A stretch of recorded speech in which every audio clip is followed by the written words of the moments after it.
दोस्तों चलिए आज की वीडियो शुरू करते हैं। दोस्तों वीडियो शुरू करने से पहले मैं आपको एक बात बता दूं कि आपने अभी तक हमारे इस चैनल को सब्सक्राइब नहीं किया हो तो नीचे पर आपको ग्रीन बटन में सब्सक्राइब करके लिखा रहा होगा, इसके ऊपर क्लिक कर लीजिए और साइड में नोटिफिकेशन बेल भी आएगा, उसको भी क्लिक कर लें ताकि आपको मिल सके हमारे अगले वीडियो की नोटिफिकेशन सबसे पहले और आप कुछ नया नया सीख सके।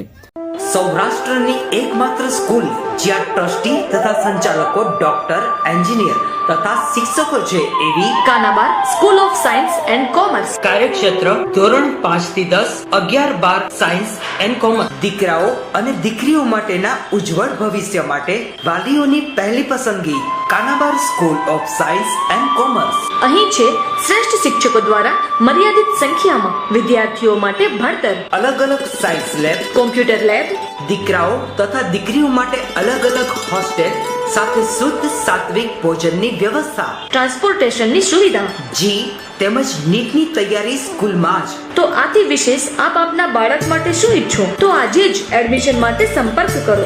Unit 1 Kanabar school of science and commerce, Khamrod ચોકડી, Junagadh bypass, Junagadh. Unit 2 main post ઓફિસની પાછળ શ્યામ વિદ્યાલય, સરકારી ગોડાઉન પાસે, ગાંધીગ્રામ, જુનાગઢ। નમસ્તે વિદ્યાર્થી મિત્રો, ગયા લેક્ચરમાં આપણે લોકોએ સાંદ્રતાના અલગ અલગ એકમોનો અભ્યાસ કર્યો।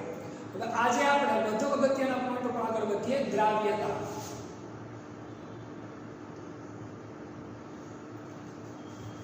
દ્રાવ્યતા આપણાના વિશે અગાઉ પણ માહિતી મેળવેલી છે કે કોઈ પ્રવાહીની અંદર બીજો કોઈ પદાર્થ નાખી અને ઓગાળીએ, જેટલા પ્રમાણમાં એ ઓગળે એને શું કહેવાય તો કે દ્રાવ્યતા। શું કહેવાય? દ્રાવ્યતા।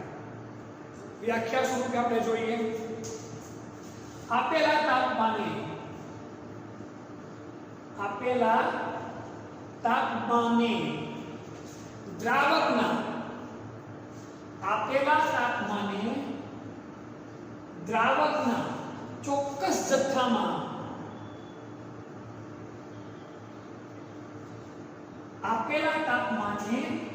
દ્રાવકના ચોક્કસ જથ્થામાં ઓગળી શકતા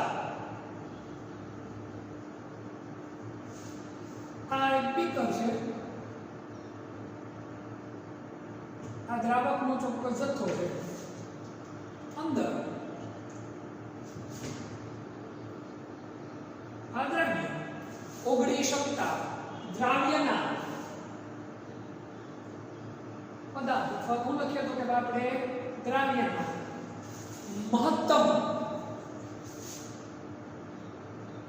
એટલે વધુમાં વધુ મહત્તમ જથ્થાને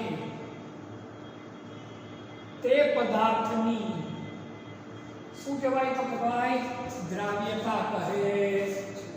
સમજો, ચોક્કસ તાપમાન, આપેલું તાપમાન 25 ડિગ્રી હોય, 30 હોય કે જે કાંઈ આપ્યું એ તાપમાને દ્રાવક, આ દ્રાવક છે,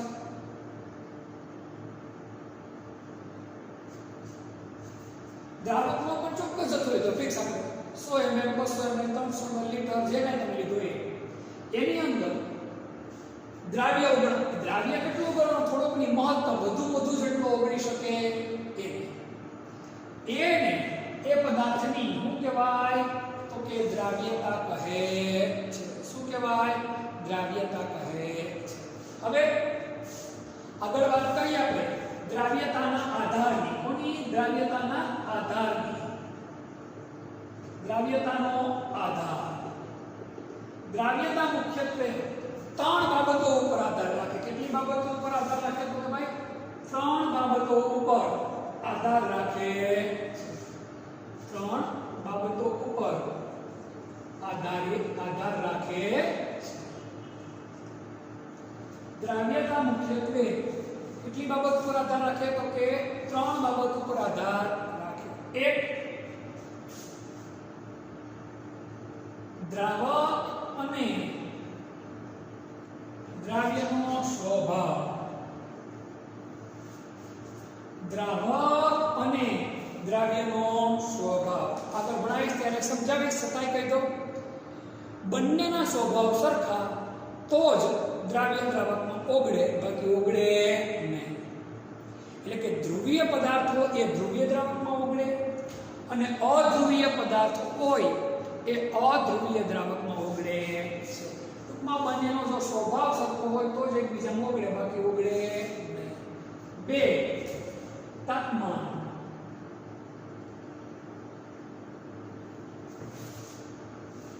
દ્રાવ્યતાનો આધાર બીજો કોના ઉપર છે? તાપમાન ઉપર. અને 3 વાયુના દબાણ ઉપર. 3 કોની પર આધાર રાખે? દબાણ પર આધાર રાખે. તો દ્રાવ્યતાનો આધાર પરીક્ષામાં પૂછાય. સમજાવો દ્રાવ્યતા. બહુ સહેલો પ્રશ્ન છે, એટલે આવો પ્રશ્ન પૂછાય નહીં. પૂછાય આપણને ખ્યાલ હોવો જોઈએ.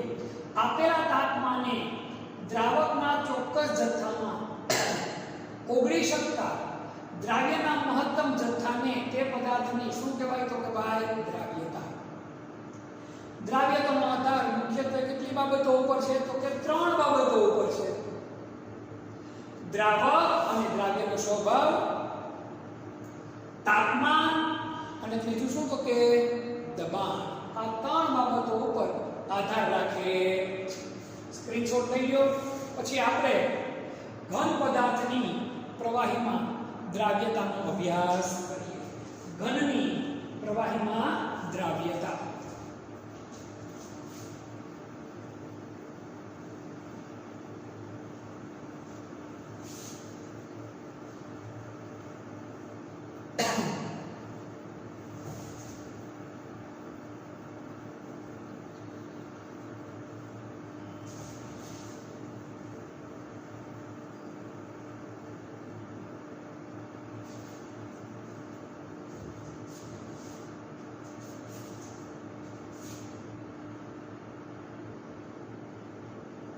ઘનની પ્રવાહીમાં દ્રાવ્યતા.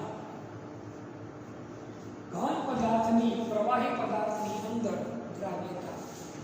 એટલે ઘન પદાર્થ પ્રવાહી પદાર્થમાં કઈ રીતે ઓગળે અથવા ઓગળવા માટેની ખાસિયતો અને એની ઉપર કયા કયા પરિબળો અસર કરે આપણે જોવાનું છે.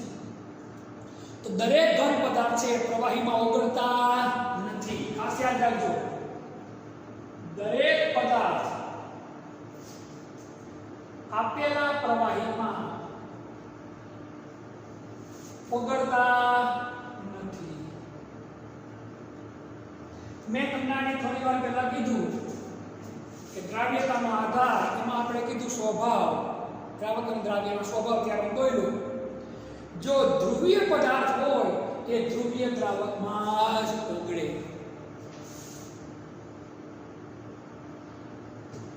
ધ્રુવીય પદાર્થ ધ્રુવીય દ્રાવકમાં જ ઓગળે છે. ધ્રુવીય પદાર્થ કેમાં ઓગળે? ધ્રુવીય દ્રાવકમાં જ ઓગળે છે. દાખલા તરીકે પાણી ધ્રુવીય દ્રાવક છે.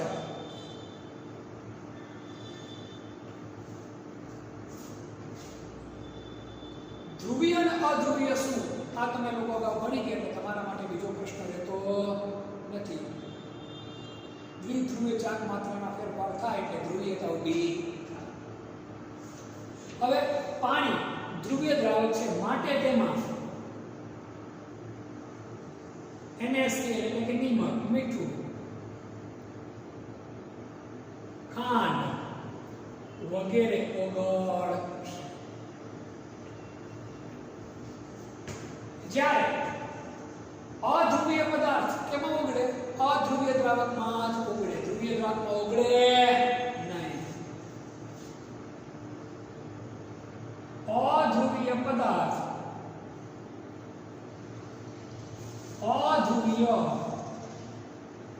દ્રાવકમાં જ ઓગળે છે. અધ્રુવીય પદાર્થ અધ્રુવીય દ્રાવકમાં જ ઓગળે છે. અધ્રુવીય પદાર્થ અધ્રુવીય દ્રાવકમાં જ ઓગળે છે. દાખલા તરીકે નેપ્થેલિન,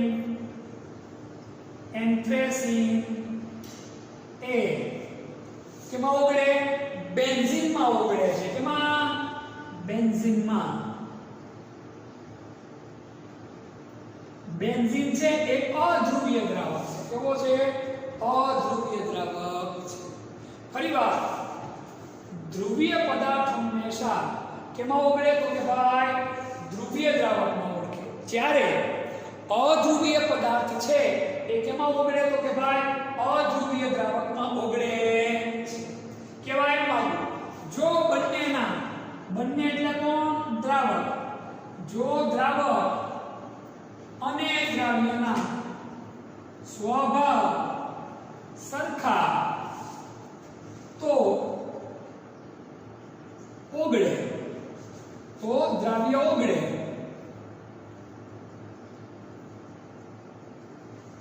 બાકી ઓગળે નહીં. ઓગળે નહીં એટલે શું કહેવાય? અદ્રાવ્ય. આ આપણને ખ્યાલ હોવો જોઈએ. હવે ઘન દ્રાવ્યને, કેવા દ્રાવ્યને? ઘન દ્રાવ્યને જ્યારે દ્રાવકમાં ઉમેરવામાં આવે ત્યારે એની અંદર ઓગળે. આ એક દ્રાવક છે.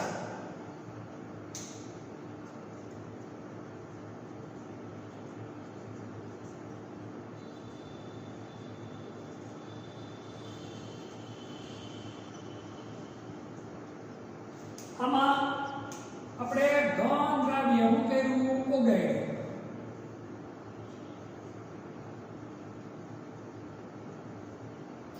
આમાં આપણે ઘન દ્રાવ્ય શું કર્યું? તો કે ભાઈ ઓગાળ્યું. અથવા શું કર્યું? પેલા ઉમેર્યું. શું કર્યું? ઉમેર્યું. ઉમેરો એટલે શું થાય? જો બેનો સ્વભાવ સરખો હોય તો શું કરવાનું છે? દ્રાવ્ય શું થાય દ્રાવકમાં? તો કે ઓગળે.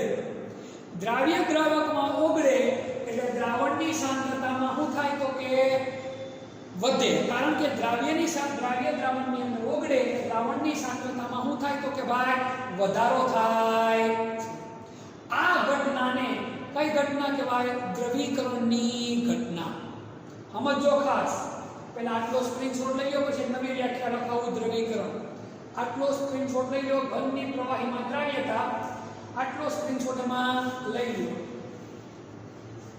આમાં જ હજી પોઈન્ટ ઉમેરીએ, પરંતુ આટલો લખો તો પણ ઘણું બધું થાય. 2 માર્ક્સ માટે ગુમાનું ત્યાં સુધી. બરાબર? 3 માં પૂછાય તો એ થોડું ઉમેરવું પડે. એ આપણે જરાક જોઈ લઈએ. હજી 2 અગત્યની વ્યાખ્યા છે. દ્રવીકરણ અને સ્ફટિકરણ એ જરાક જોઈ લઈએ એટલે ખ્યાલ પડે. ફરીવાર દરેક પદાર્થ આપેલા પ્રવાહીમાં ઓગળતા નથી. ધ્રુવીય પદાર્થ કેમાં ઓગળે? ધ્રુવીય દ્રાવકમાં. અધ્રુવીય પદાર્થ કેમાં ઓગળે? અધ્રુવીય દ્રાવકમાં. આનું ઉદાહરણ ધ્રુવીય પદાર્થ. તો પાણી ધ્રુવીય પદાર્થ છે, ધ્રુવીય દ્રાવક છે. તો કોને ઓગળે? ઓગાળે પોતાની અંદર. તો કે નિમક અને ખાંડને. બેન્ઝીન છે એ અધ્રુવીય દ્રાવક છે. તો કોને ઓગાળશે? નેપ્થેલિન અને એન્થ્રેસીનને. ટૂંકમાં દ્રાવક અને દ્રાવ્યના સ્વભાવ સરખા તો દ્રાવ્ય ઓગળે, બાકી ઓગળે નહીં.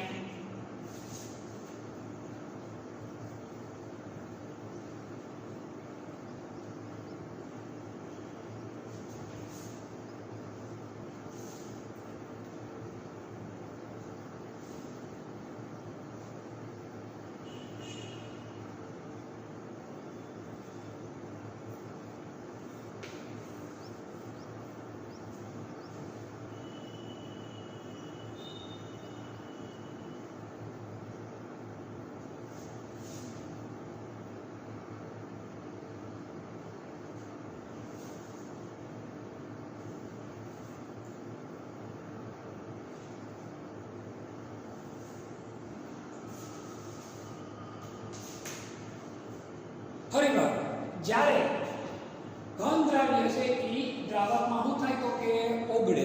શું કરીએ? તો કે ઓગળે. ઉમેરો એટલે શું કરવાનું? તો કે ઓગળે. ઓગળીને દ્રાવ્યની સાંદ્રતામાં શું થાય? તો કે વધારો. આ ઘટનાને કઈ ઘટના તરીકે ઓળખવામાં આવે? તો કે ભાઈ દ્રવીકરણ તરીકે ઓળખવામાં આવે.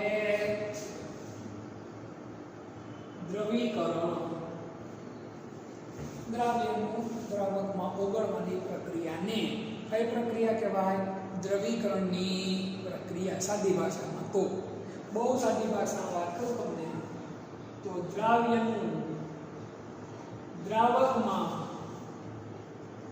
ઓગળવાની પ્રક્રિયાને કઈ પ્રક્રિયા કહેવાય તો કહેવાય દ્રવીકરણની પ્રક્રિયા કહે છે. કઈ પ્રક્રિયા કહેવાય? દ્રવીકરણની પ્રક્રિયા.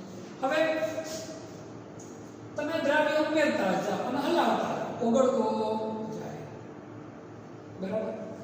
હવે ઘણીવાર એવું થાય કે આમાં દ્રાવ્ય ઉગળેલો છે, દ્રાવ્ય ફરી પાછો ઘન સ્વરૂપે શું થાય? બહાર આવે. શું આવે? બહાર આવે. સમજો, દ્રાવણમાંથી દ્રાવ્ય જ્યારે ઘન સ્વરૂપે બહાર આવે એ ઘટનાને કઈ ઘટના કહેવાય તો કહેવાય સ્ફટિકીકરણની ઘટના કહે છે. કઈ ઘટના કહેવાય? સ્ફટિકીકરણની ઘટના કહે છે. દ્રાવણમાંથી જ્યારે દ્રાવ્ય ઘન સ્વરૂપે બહાર આવે તો એ ઘટનાને કઈ ઘટના કહેવાય? સ્ફટિકીકરણની ઘટના. દ્રાવણમાંથી દ્રાવ્ય જ્યારે ઘન સ્વરૂપે બહાર આવે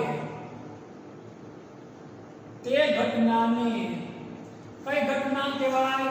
સ્ફટિકીકરણની ઘટના કહે છે. કઈ ઘટના કહેવાય? સ્ફટિકીકરણની ઘટના કહે છે. હજે વ્યાખ્યા જોઈએ સંતૃપ્ત દ્રાવણ.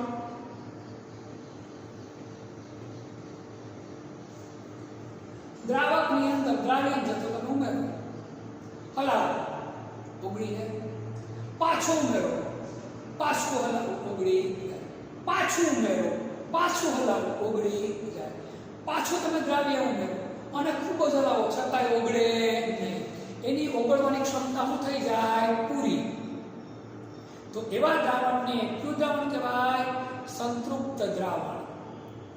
કયું દ્રાવણ કહેવાય? સંતૃપ્ત દ્રાવણ.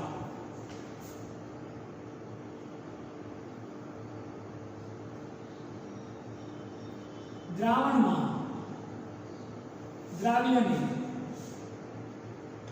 ઓગળવાની,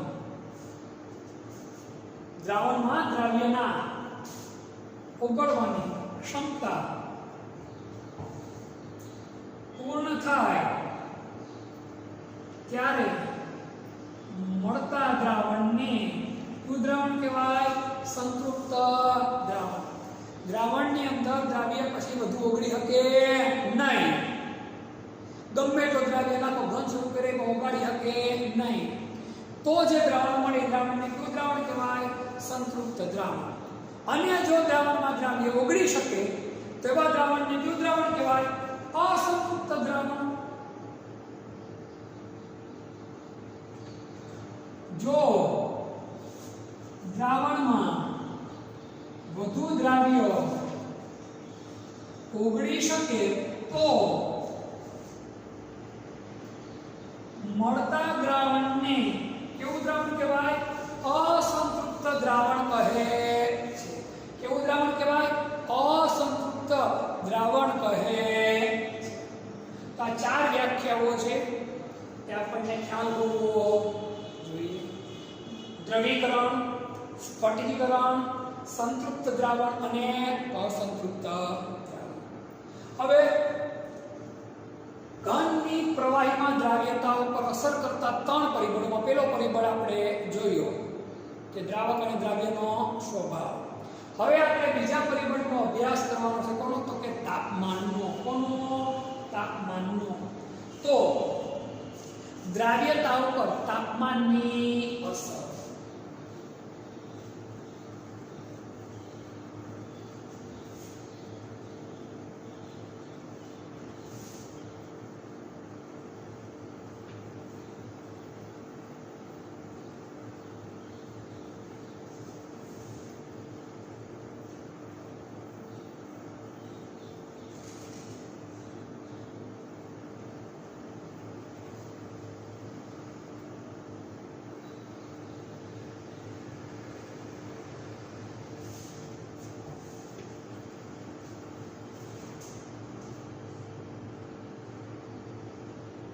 દ્રાવ્યતા પર તાપમાનની અસર. દ્રાવ્યતા ઉપર કોની અસર? તાપમાનની અસર. દ્રાવ્યતા ઉપર તાપમાનની અસર છે લ સેટેલિયરના સિદ્ધાંતને અનુસરે. કોના? તો કે ભાઈ લ સેટેલિયરના સિદ્ધાંતને અનુસરે છે. આ ઘટના લ સેટેલિયરના સિદ્ધાંતને અનુસરે છે. કોના સિદ્ધાંતને અનુસરે? લ સેટેલિયર. એના સિદ્ધાંત મુજબ જોઈએ, જો ઉષ્મા શોષક પ્રક્રિયા હોય, ઉષ્મા કેવી પ્રક્રિયા હોય? તો કે શોષક. જે પ્રક્રિયામાં ઉષ્મા આપવી પડે એને કઈ પ્રક્રિયા કહેવાય? ઉષ્મા શોષક પ્રક્રિયા.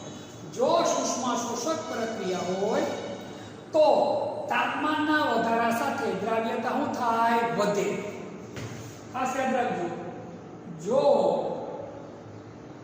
ઉષ્મા શોષક પ્રક્રિયા હોય તો તાપમાનના વધારા સાથે દ્રાવ્યતા વધે છે. આથી ઉલટું, જો ઉષ્માક્ષેપક પ્રક્રિયા હોય, કેવી પ્રક્રિયા હોય? ઉષ્માક્ષેપક પ્રક્રિયા હોય તો તાપમાનના વધારા સાથે દ્રાવ્યતા શું થાય? ઘટે છે. જો ઉષ્માક્ષેપક પ્રક્રિયા હોય તો તાપમાનના વધારા સાથે દ્રાવ્યતા ઘટે. પ્રક્રિયા કેવી હોય? ઉષ્માક્ષેપક. તો તાપમાનના વધારા સાથે દ્રાવ્યતા શું થાય? ઘટે. ઉષ્મા શોષક પ્રક્રિયા એટલે શું બેટા? તો કે ઉષ્માનું શું થાય? શોષણ થાય. ઉષ્માક્ષેપક એટલે ઉષ્મા શું થાય? મુક્ત થાય. દાખલા તરીકે આપણે ઉદાહરણ લઈએ તો પાણીમાં NH4Cl નાખો તમે, કસ્ટડી અંદર પાણી NH4Cl નાખો તો કસ્ટડી ઠંડી થઈ જાય. આથી ઉલટું, પાણીમાં જો તમે કેલ્શિયમ ઓક્સાઇડ કડી ચૂનો નાખો તમે તો કસ્ટડી એવું થાય તો ગરમ થાય, ઉષ્મા છૂટી પડે. તો જ્યારે એ પ્રક્રિયા હોય ત્યારે તમે તાપમાન વધારો તમે તો દ્રાવ્યતા શું થાય? ઘટે. NH4Cl નાખો તમે તાપમાન વધારો, દ્રાવ્યતા શું થાય? વધે. એટલે આ ખાસ આપણને ખબર હોવી. હવે પછી દ્રાવ્યતા ઉપર તાપમાનની અસર આ હોય. હવે પછી આપણે દ્રાવ્યતા ઉપર કોની અસર? તો કે ભાઈ દબાણની અસર. કોની અસર જોઈએ? તો કે દબાણની અસર.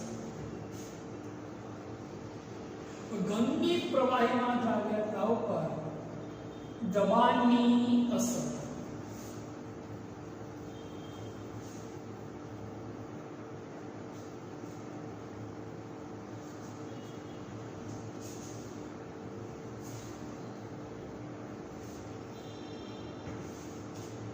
ઘનની પ્રવાહીમાં દ્રાવ્યતા ઉપર કોની અસર? તો કે ભાઈ દબાણની અસર. હવે ઘન અને પ્રવાહી એની પર તમે દબાણ આપો ને તો પણ સંકોચન થતું નથી. અસંકોચનીયતાનો ગુણધર્મ ધરાવે. કોનો ગુણધર્મ ધરાવે? તો કે ભાઈ અસંકોચનીયતાનો ગુણધર્મ ધરાવે છે. એટલે ઘનની પ્રવાહીમાં દ્રાવ્યતા ઉપર દબાણની કાંઈ ખાસ અસર થતી નથી. ખાસ યાદ રાખજો વસ્તુ. ઘન અને પ્રવાહી અસંકોચનીય હોવાથી, કેવા હોય? તો કે અસંકોચનીયતાનો ગુણધર્મ ધરાવતા હોવાથી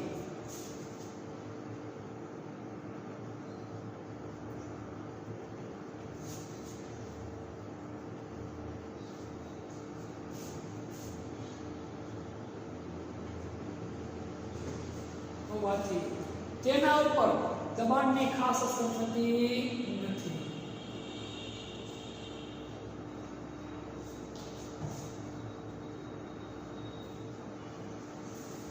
તેના ઉપર દબાણની અસર થતી નથી. આ ખાસ વસ્તુ મગજમાં. હવે આ વાત થઈ આપણી ઘનની પ્રવાહીમાં દ્રાવ્યતાની. હવે આપણો પછીનો પોઈન્ટ છે વાયુની પ્રવાહીમાં દ્રાવ્યતા. કયો પોઈન્ટ છે આપણો? તો કે ભાઈ વાયુની પ્રવાહીમાં દ્રાવ્યતા. આનો સ્ક્રીનશોટ લઈ લો.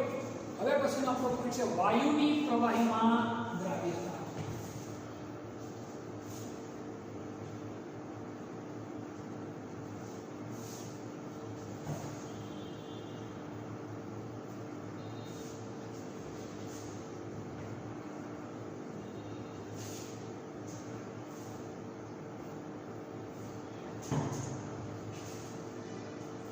વાયુની પ્રવાહીમાં દ્રાવ્યતા. વાયુની પ્રવાહીમાં દ્રાવ્યતા. હવે પછીનો આપણો પોઈન્ટ આ છે. ઘણા બધા વાયુઓ એવા છે કે જે પ્રવાહીમાં શું થાય તો કે ઓગળે. દરેક વાયુ ઓગળે એ જરૂરી નથી, પણ ઘણા બધા વાયુઓ એવા છે જે પ્રવાહીમાં ઓગળે.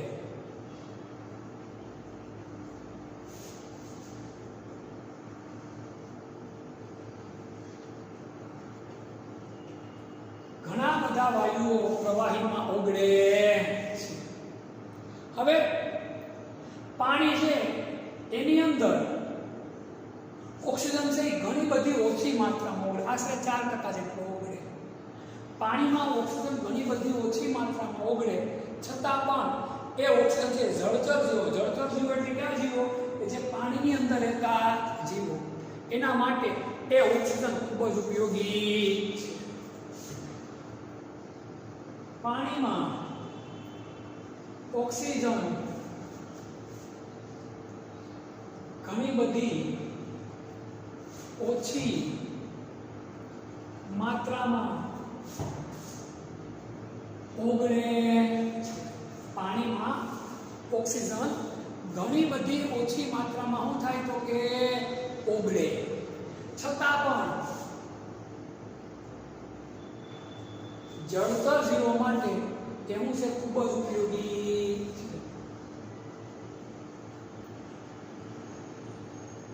તે ખૂબ જ ઉપયોગી છે, કારણ કે તો જ તેનું જીવન ટકે, બાકી ટકે નહીં.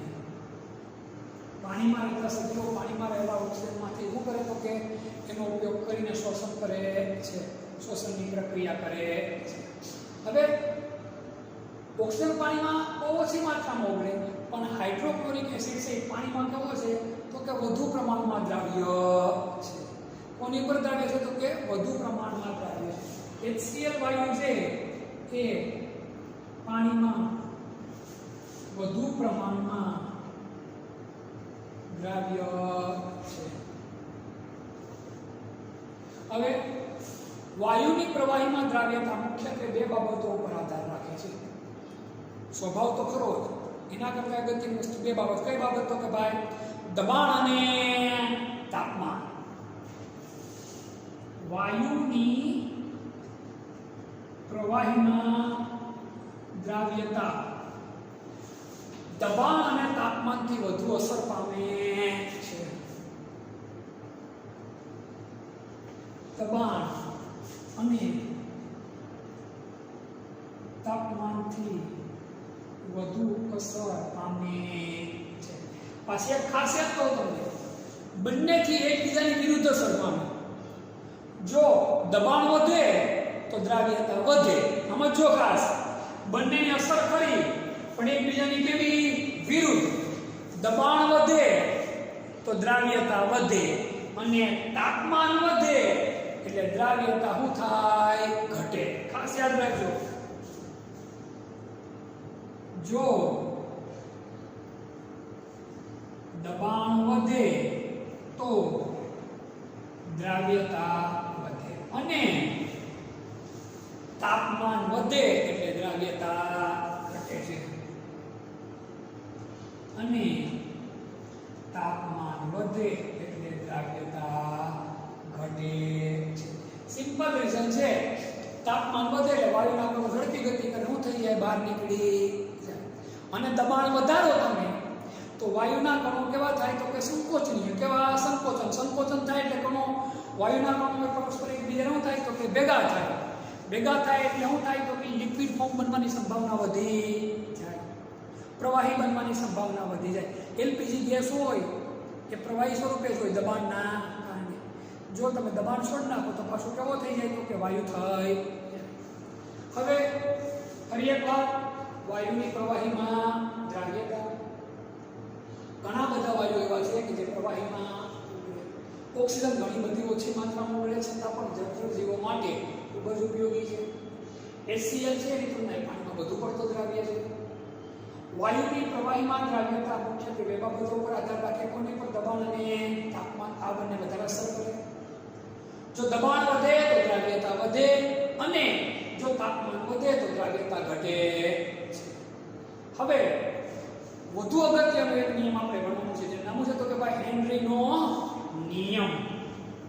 હવે વધુ અગત્યનો પોઈન્ટ છે આપણો હેનરીનો નિયમ.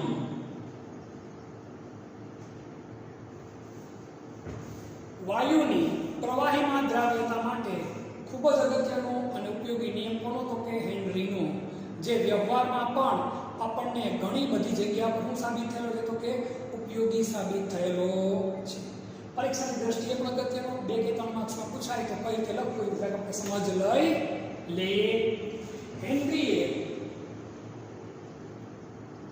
વાયુની પ્રવાહી દ્રાવકમાં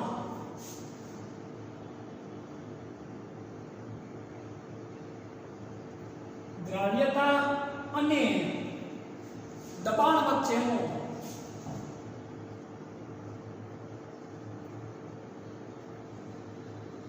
જથ્થાત્મક સંબંધ એટલે કે પ્રવાહી દ્રાવકમાં વાયુ ઓગળે અને ત્યારે દબાણ હોય એટલે શું અસર થાય તેનો સંબંધ. હેનરીનો નિયમ કાંઈ આવું છે. અચળ તાપમાને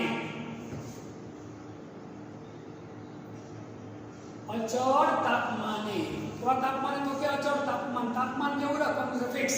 કારણ કે આપણે સંબંધ માત્ર કોનો ગોઠવવાનો છે? દ્રાવ્યતા અને દબાણ. વાયુની પ્રવાહીમાં દ્રાવ્યતા અને દબાણ વચ્ચે જોવાનું છે એટલે તાપમાન આપણે કેવું મૂકી દીધું કે અચળ તાપમાને પ્રવાહીમાં વાયુની દ્રાવ્યતા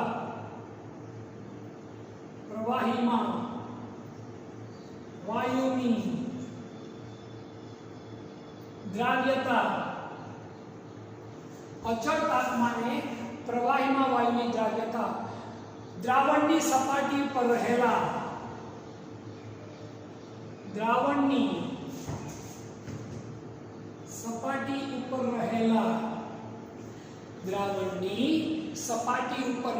વાયુના આંશિક દબાણના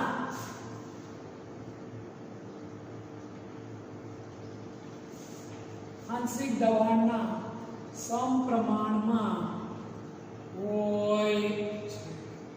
સમજો, અચળ તાપમાને પ્રવાહીમાં, એમાં તો કે ભાઈ અચળ તાપમાને પ્રવાહીમાં વાયુની દ્રાવ્યતા દ્રાવણની સપાટી ઉપર રહેલા વાયુના આંશિક દબાણના કયા પ્રમાણમાં હોય? સમપ્રમાણમાં હોય છે. આવી માહિતી કોણે આપી? તો કે હેનરી આપી. કોણે આપી? હેનરી. હવે હેનરીની હારોહારનો જ વૈજ્ઞાનિક હતો કોણ? તો કે ડાલ્ટન. કોણ? ડાલ્ટન. ડાલ્ટને પણ પોતાની રીતે સ્વતંત્ર રીતે કર્યું, હેનરી ભેગું નહીં. પોતાની રીતે સ્વતંત્ર રીતે એવી વાત કરી કે ભાઈ પ્રવાહી દ્રાવણમાં, કેમાં? તો કે ભાઈ પ્રવાહી દ્રાવણમાં વાયુની દ્રાવ્યતા.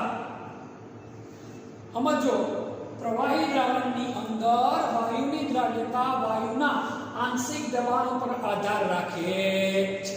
આવું કોણે કીધું? ડાલ્ટને. પણ એ માહિતી આમાં એવું લખતો એટલા માટે નથી કે આપણે માત્ર શું સમજવાનું છે? તો કે હેનરી વિશે. એટલે આ લખવું આપણા માટે જરૂરી નથી. ફરીવાર, હેનરીની હારોહારનો જ વૈજ્ઞાનિક હતો ડાલ્ટન. ડાલ્ટને પોતાની રીતે સ્વતંત્ર રીતે એવી વસ્તુ તારવી કે ભાઈ પ્રવાહી દ્રાવણમાં વાયુની દ્રાવ્યતા વાયુના આંશિક દબાણ ઉપર આધાર રાખે. આ જ વસ્તુને આપણે મોલ અંશમાં દર્શાવીએ. ક્યાં અંશમાં દર્શાવવાનું છે આપણે? તો કે મોલ અંશમાં. મોલ અંશમાં દર્શાવી અને હેનરીના નિયમનું સામાન્ય સ્વરૂપ જોઈએ આપણે. મોલ અંશમાં હેનરીના નિયમનું સામાન્ય સ્વરૂપ. કેમાં? તો કે ભાઈ મોલ અંશમાં હેનરીના નિયમનું સામાન્ય સ્વરૂપ. બાષ્પ કલા એટલે બાષ્પ અવસ્થામાં, ખાસ बाष्प कलामा कला बोलो कि अवस्था बोलो तो स्थिति बोलो में कई फेर पड़े नहीं। वायुનું આંશિક દબાણ P, વાયુનું આંશિક દબાણ P,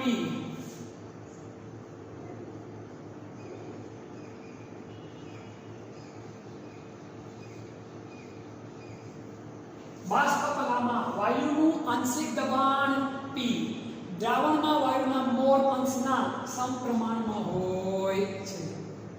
દ્રાવણમાં વાયુના મોલ અંશ ની સંજ્ઞા થાય તો કે x એના કયા પ્રમાણમાં હોય છે? સમપ્રમાણમાં હોય છે।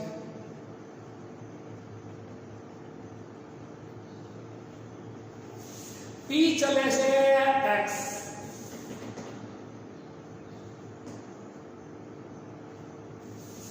x એટલે મોલ અંશ। સમપ્રમાણતા નિશાની દૂર કરો, અચળાંક મૂક્યા, અચળાંક કોનો મૂકશો તો કે હેનરીનો।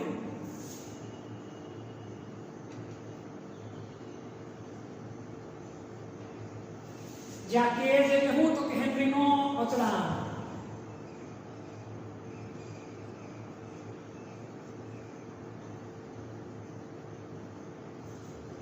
x એટલે મોલ અંશ અને p એટલે દબાણ। હું તો કે p એટલે દબાણ। આટલી વસ્તુ આપણે ખબર હોવી જોઈએ। હજી નિયમમાં બે ત્રણ વસ્તુ ઉમેરવાની છે, કારણ કે જો 2 માર્ક્સમાં પૂછાય તો પણ જે એક વસ્તુ ઉમેરવો પડે અને 3 માર્ક્સમાં પૂછાય તો હજી થોડું વધારે ઉમેરવું પડે। આટલો સ્ક્રીનશોટ લઈ લો એટલે હજી આગળની વાત તમને લોકોને સમજાવું। પહેલા ફરીવાર હેનરીનો નિયમ। હેનરીએ વાયુની પ્રવાહી દ્રાવકમાં દ્રાવ્યતા અને દબાણ વચ્ચેનો જથ્થાત્મક સંબંધ આપ્યો। અચળ તાપમાને પ્રવાહીમાં વાયુની દ્રાવ્યતા દબાણની સપાટી ઉપર રહેલા વાયુના દ્રાવણની સપાટી ઉપર રહેલા વાયુના આંશિક દબાણના કયા પ્રમાણમાં હોય? સમપ્રમાણમાં હોય છે। મોલ અંશમાં આ નિયમનું સામાન્ય સ્વરૂપ જોઈએ તો બાષ્પ કલામાં વાયુનું આંશિક દબાણ P, દ્રાવણમાં વાયુના મોલ અંશ x ના કયા પ્રમાણમાં હોય? સમપ્રમાણમાં હોય છે। P વાયુ ચલે છે x વાયુ, P વાયુ is equal to KH into x હોય। k શું મૂક્યા? અચળાંક। કોનો અચળાંક છે? હેનરીનો। ડાલ્ટને પણ આની હારવાર માહિતી આપી હતી, પણ એની ઉપર આપણે વધારે ફોકસ કરવાની જરૂર નથી। સ્ક્રીનશોટ લઈ લો। આગળનો પોઈન્ટ આપણે આમાં ને આમાં જ ઉમેરવાનું છે, થોડું ઉમેરી લઈએ।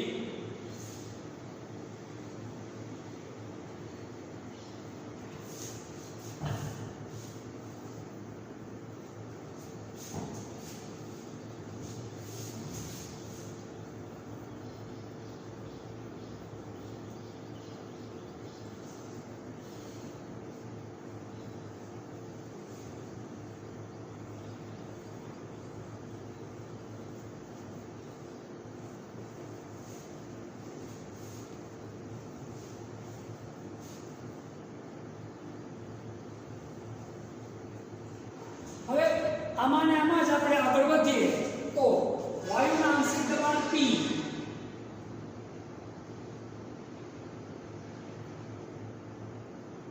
P વિરુદ્ધ મોલ અંશ x,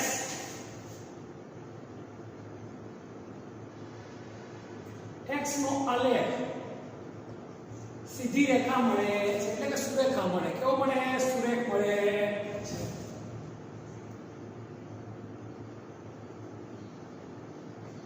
સુરેખ મળે અથવા તો મળે તો કે ભાઈ સીધી રેખા મળે છે। આપણે આલેખ જોઈએ।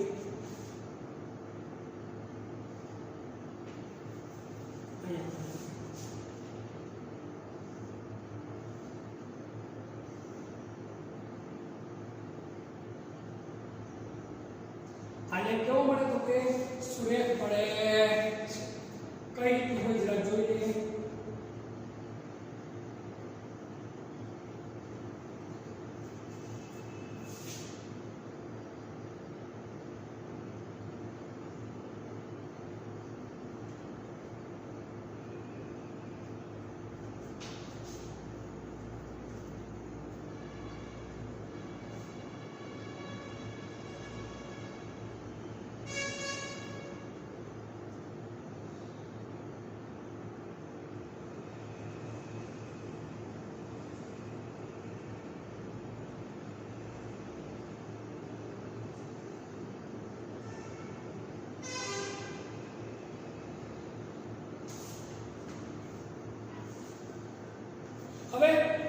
આ આલેખ તમે બનાવો એટલે આલેખ કેવી મળે તો કે સીધી રેખા. કેવી મળે? સીધી રેખા. કારણ સમજો, જેમ જેમ દબાણ વધે એમ જેમ જેમ દબાણ વધે એમ દ્રાવ્યના મોલ અંશમાં દ્રાવ્યનું દ્રાવણમાં ઓગળવાનું પ્રમાણ કેવું થાય તો કે વધુ. સમજો, જેમ જેમ દબાણ વધે એમ દ્રાવ્ય વધુ ને વધુ દ્રાવણમાં શું થાય? ઓગળે. વધુ ને વધુ દ્રાવ્ય ઓગળે એટલે એના મોલ અંશમાં શું થવાનો તો કે વધારો. શું થવાનો? વધારો. શું થવાનો? વધારો. એટલે આલેખ કેવો મળે તો કે સુરેખ મળે છે અથવા મળે સીધી લીટી મળે છે. આલેખની વધુ અગત્યતા નથી, પણ આના ઉપરના એક બે કારણની અગત્યતા આપણા માટે વધારે છે. કદાચ તમને આલેખ લખો તો વધુ સારી વસ્તુ છે. પરીક્ષામાં 2 માર્ક્સમાં લખવાની જરૂર નથી, 3 માં પૂછાય તો આલેખ આપણે બનાવવો પડે. પણ એના કરતાં વધુ અગત્યની માહિતી જે છે એ આપણે હવે જરા જોવું પડે. અલગ અલગ વાયુઓ માટે KH ના મૂલ્ય કેવા હોય તો કે જુદા જુદા હોય છે. સમાન તાપમાને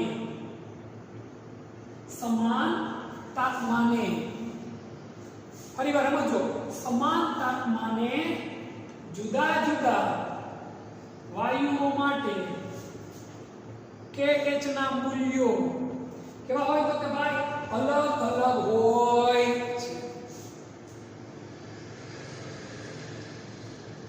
હવે જે બાબત કોઈ વધારે અગત્યની છે, તાપમાન વધતા KH નું મૂલ્ય વધે. તાપમાન વધતા આ પોઈન્ટ વધારે અગત્યનો છે. KH નું મૂલ્ય વધે છે. મેં તમને અગાઉ કીધું કે વાયુ જ્યારે પ્રવાહીમાં ઓગળે, વાયુ કેમાં ઓગળે? પ્રવાહીમાં. જો ત્યારે તાપમાન વધે એટલે દ્રાવ્યતા શું થાય? ઘટે. તાપમાન વધતા KH નું મૂલ્ય વધે અને દ્રાવ્યતા ઘટે છે. ખાસ યાદ રાખજો, જેમ જેમ KH નું મૂલ્ય વધુ એમ દ્રાવ્યતા કેવી? ઓછી. જેમ જેમ KH નું મૂલ્ય ઓછું એમ દ્રાવ્યતા કેવી? તો કે વધુ. આ પોઈન્ટ સૌથી અગત્યનો પોઈન્ટ છે, ખાસ યાદ રાખજો. તાપમાન વધતા KH નું મૂલ્ય શું થાય? વધે. અને KH નું મૂલ્ય વધે એટલે દ્રાવ્યતા શું થાય? ઘટે. સૌથી વધુ અગત્યની વસ્તુ આ. અને બીજું, સમાન તાપમાને જુદા જુદા વાયુ માટે KH ના મૂલ્ય કેવા હોય તો કે અલગ અલગ. તમારે સમજાવવાનું કોણ વધુ દ્રાવ્ય છે કોણ ઓછું દ્રાવ્ય. તમે ખાલી KH ના મૂલ્ય ઉપરથી જ કહી દો. જેનું KH નું મૂલ્ય વધુ, સરખા તાપમાને જેનું KH નું મૂલ્ય વધુ એની દ્રાવ્યતા કેવી તો કે ઓછી. જેનું KH નું મૂલ્ય ઓછું એની દ્રાવ્યતા કેવી તો કે વધુ. તરત જ આપણે ખબર પડી જાય. નીટમાં કે ZEE માં પૂછાય તો આપણે બહુ સહેલું રહે કે ભાઈ તમને 4 વાયુ આપી દે, નીચેના વાયુ માટે KH ના મૂલ્ય આપેલા છે તો કોની દ્રાવ્યતા વધુ ને કોની ઓછી ચડતા કે ઉતરતા ક્રમમાં ગોઠવો એટલે તમને તરત જ KH ના મૂલ્યના આધારે તમે નક્કી કરી શકો કે ભાઈ કોની દ્રાવ્યતા વધારે છે અને કોની દ્રાવ્યતા ઓછી છે. હવે આ હેનરીના નિયમની આપણે શું જોઈએ તો કે ઉપયોગિતા. સ્ક્રીનશોટ તમે લોકો જરા લઈ લો. HCl નું આંશિક દબાણ સાયક્લોહેક્સેનમાં દ્રાવણના મોલ અંશમાં શું છે તો કે આલેખ. હેનરીના નિયમની ઉપયોગિતા. ઉપયોગિતા પણ આપણને ઉપયોગી છે પરીક્ષાની દ્રષ્ટિએ પણ અને સામાન્ય વ્યવહારમાં પણ. આ ઉપયોગિતા અને હેનરીના નિયમની ઉપયોગિતાનો આપણે લોકો ઉપયોગ કરીએ છીએ. હેનરીના નિયમની ઉપયોગિતા.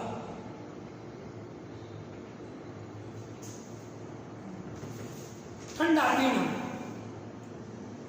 સાદી સોડા હોય, પેપ્સી હોય, થમ્સ અપ હોય, કોઈ પણ પ્રકારના ઠંડા પીણા હોય તો ઠંડા પીણાની બોટલની અંદર વાયુને ઊંચા દબાણે પ્રવાહીને પ્રેસ કરીને ભરવામાં આવે. તમે જ્યારે બિલ્લું ખોલો ત્યારે જો વધારાનો ગેસ હોય ઓગળા વગરનો ગેસ શું થાય? બહાર નીકળે. અને મેક્સિમમ ગેસ અંદર દબાણના કારણે ઓગળો હોય જેના કારણે પીણું કેવું બને તો કે સ્ટ્રોંગ. કેવું બને? સ્ટ્રોંગ બને. હળવા પીણા. હળવા પીણા અને સોડા વોટર અને સોડા વોટરમાં CO2 ની સાંદ્રતા વધારે. એમાં કયો ગેસ વપરાય તો કે કાર્બન ડાયોક્સાઇડ. CO2 ની સાંદ્રતા વધારવા બોટલને, કોને તો કે બોટલને ઊંચા દબાણે શું કરવામાં આવે તો કે બંધ કરવામાં આવે છે. CO2 ની સાંદ્રતા વધારવા માટે બોટલમાં ઊંચા દબાણ હેઠળ દ્રાવણ ભરી બંધ કરવામાં આવે છે. પણ આપણે આટલું લાંબુ ન લખવું તો યાદ રખાય, હળવા પીણા અને સોડા વોટર ની અંદર વાયુ ભરવા માટે પાણીનો ઉપયોગ. પછી બીજી વાત આવે મરજીવાની. કોની તો કે મરજીવા અથવા તો સ્કુબા ડાઈવર. મરજીવા કોને કહેવાય તો કે સમુદ્રની અંદર હીરા મોતી ગોતવાનો છે, દરિયામાં જે ડૂબકી લગાડે એ પ્રકારના કપડાં પહેરીને શું કહેવાય તો કે મરજીવા. હવે એ સમુદ્રમાં જાય ત્યાં ઓક્સિજન લેવાનું પડે તો કે થોડી તકલીફ પડે, એટલે ઓક્સિજનનો બાટલો લેતા જાય. હવે એની અંદર માત્ર ઓક્સિજનનો બાટલો હોય નહીં, કારણ કે સમુદ્રની અંદર જેવા એ લોકો દાખલ થાય એટલે એના શરીર પર દબાણ વધી જાય. કોનું દબાણ આવી જાય તો કે પાણીનું દબાણ આવી જાય. દબાણ વધે એટલે એના શરીરની અંદર વાયુઓ છે એનું ઓગળવાનું પ્રમાણ શું થાય? વધે. સમજો મારી વાત. અત્યારે આપણી ઉપર જેટલું દબાણ છે એના કરતાં પાણીની અંદર ડૂબકી મારીએ એટલે દબાણ આપણે શું થાય? વધી જાય. હવે તમે કહો હું એ ડૂબકી મારું, મને કાંઈ નથી થતું, પણ આપણે ડૂબકી 2-5 મિનિટ માટે, 1-2 મિનિટ માટે મારતા હતા. એ લોકો તો ઘણી બધી મિનિટ અંદર લેતા હોય અને ઓક્સિજન શ્વાસમાં લેતા હોય. હવે ઓક્સિજન એ લોકો શ્વાસમાં લે, ઉપરથી દબાણ વધે એટલે એના શરીરની અંદર રહેલા વાયુ, ઓક્સિજન સિલિન્ડરમાં રહેલો નાઇટ્રોજન વાયુ એ ઓગળીને એના શરીરમાં જાય. જેવા એ લોકો મરજીવા બહાર નીકળે એટલે દબાણ શું થઈ જાય? ઘટી જાય. વાયુનું જે પ્રવાહીનું દબાણ હતું છે સમુદ્રની અંદર હતું એ દબાણ શું થઈ જાય? ઘટી. દબાણ ઘટે એટલે વાયુ જે ઓગળે વાયુ ઝડપથી શું થાય? બહાર નીકળે. જો વાયુ ઝડપથી બહાર નીકળે તો એ વાયુ આપણી રક્તવાહિનીને બ્લોક કરી દે, જબરદસ્ત પીડા થાય, હૃદયરોગ આવવાની સંભાવના રહે અને ઘણી વારમાં મૃત્યુ પણ થઈ જાય. આવું ન થાય એટલા માટે ઓક્સિજન સિલિન્ડરની અંદર સ્કુબા ડાઈવરના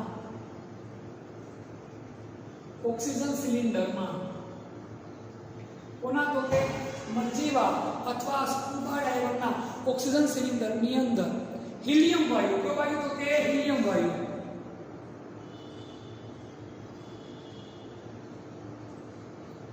11.7% ઉમેરવાનો. કેટલા ટકા ઉમેરવાનો હોય તો કે ભાઈ 11.7%. નાઇટ્રોજન છે એ 56.2%. કેટલો?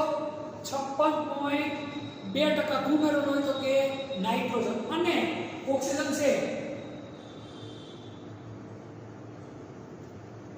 32.1% હોય. આના કારણે શું થાય કે એને પીડા કેવી થાય તો ઘણી બધી ઓછી, તકલીફ કેવી થાય? ઓછી. એમાં પણ કોના નિયમનો ઉપયોગ કરવામાં આવે તો કે ભાઈ હેનરીના નિયમનો. આ જ ઘટનાનો ઉપયોગ થાય. આ સિવાય જ્યારે તમે જમીન કરતાં વધુ ઊંચા જાઓ એટલે હવા કેવી થાય? પાતળી. એટલે ઓક્સિજન શું થાય? ઘટે. ભૂસ્તર એટલે કે જમીન ની સપાટીથી ઊંચા જઈએ એટલે ઓક્સિજનનું પ્રમાણ શું થાય તો કે ઘટે. શું થાય? ઘટે.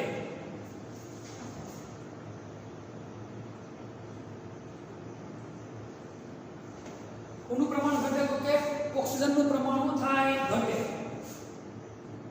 ખાસ કરીને આ વસ્તુ કેમાં જોવા મળે તો કે પર્વતારોહકોમાં. કેમાં જોવા મળે તો કે પર્વતારોહકોમાં, જે માઉન્ટ એવરેસ્ટ ચડતા હોય, બીજા જે ઊંચા પહાડ પર્વતના ટ્રેકિંગ કરતા હોય ને એને આ વસ્તુ લાગુ પડે.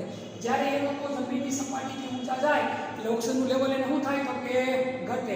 એટલે એને એનોક્સિયા નામનો રોગ થવાની સંભાવના રહે, બીમારી થાય, જેથી એનોક્સિયા નામની બીમારી થાય. અને આ બીમારી થાય એટલે એ પોતાનું ભાન ભૂલે, એની વિચારવાની ક્ષમતા શું થાય તો કે ઘટે, અને શરીરમાં ઓક્સિજનનું પ્રમાણ ઘટે એટલે શરીર કેવું પડી જાય તો કે નબળું પડે, શક્તિ ઘટે. ખાસ યાદ રાખજો, જેથી વિચારી ન શકે અને શરીર નબળું પડે, આ તકલીફ થાય. તો એના નિવારણ માટે કોને એના નિયમનો ઉપયોગ કરી એને આધારિત ગેસ સિલિન્ડર બનાવવામાં આવે. તો આ મેન્ડેલનો નિયમ ઘણી બધી જગ્યાઓ પર આપણને ઉપયોગી સાબિત થાય. આપણે બહુ શોર્ટકટમાં જ લખવાની વાત આવે આ નિયમની ઉપયોગિતા. આના આધારિત દાખલાઓ છે તે આપણે નેક્સ્ટ લેક્ચરની અંદર અભ્યાસ કરશું.